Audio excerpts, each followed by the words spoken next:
उपनिषद। उपनिषद वैदिक साहित्य का अंतिम भाग है, इसीलिए इन्हें वेदांत भी कहा जाता है, अर्थात वेदों का अंतिम भाग।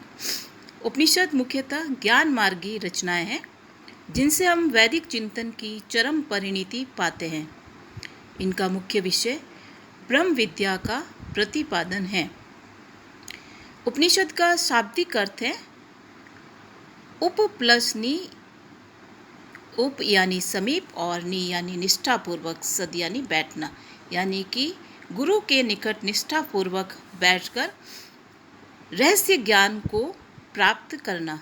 इस प्रकार उपनिषद वह साहित्य है जिनमें रहस्यात्मक ज्ञान एवं सिद्धांत का संकलन मिलता है।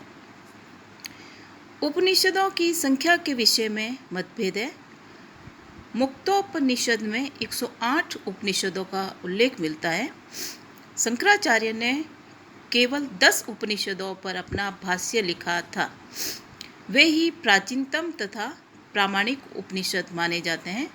उनके नाम इस प्रकार हैं: ईश, कैन, कठ, प्रश्न, मुंडक, मांडुक्य, तैत्तिरीय, ऐत्रेय, छांदोग्य तथा बृहदारण्यक। इनके अतिरिक्त कौशितकी, श्वेताश्वर तथा मैत्रायणी उपनिषद भी प्राचीन हैं। हालांकि इनका काल भिन्न भिन्न है। इन्हें 3 वर्गों में विभाजित किया जा सकता है। प्रथम वर्ग के उपनिषदों में ऐत्रेय, तैत्तिरीय, बृहदारण्यक, छांदोग्य तथा कैन है। इनकी रचना बुद्ध के पूर्व की गई थी, यानी कि बुद्ध के जन्म के पूर्व की गई थी, और ये ब्राह्मणों के ही अंश है। द्वितीय वर्ग के उपनिषदों में कठ, श्वेताश्वर, ईश, मुंडक तथा प्रश्न उपनिषद है। इनका समय प्रथम वर्ग के बाद, किंतु बुद्ध के पूर्व का ही है। इनके स्वतंत्र ग्रंथ मिलते हैं तथा ये अधिकतर पद्य में हैं। तृतीय वर्ग के उपनिषद बुद्ध के बाद के हैं।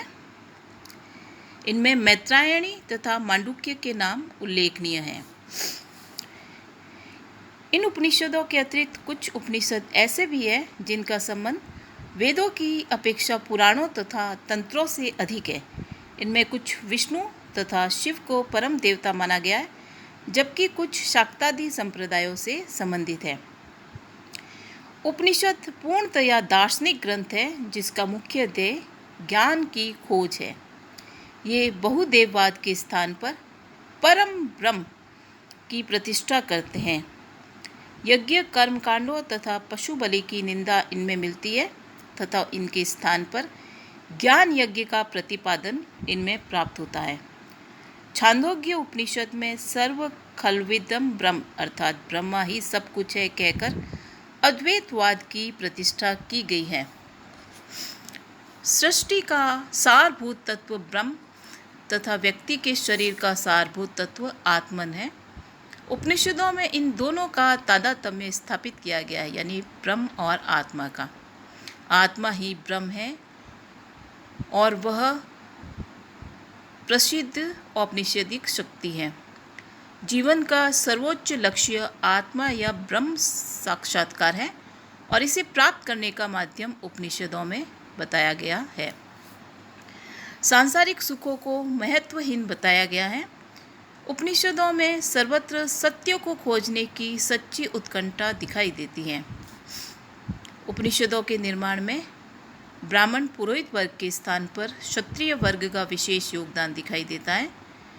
ब्राह्मण ग्रंथों में हमें कुछ ऐसे उल्लेख मिलते हैं जिनसे विदित होता है कि इस युग में क्षत्रिय वर्ग के लोग यज्ञों के वास्तविक महत्व को ढूंढने के लिए अधिक उत्सुक तथा प्रयत्नशील थे।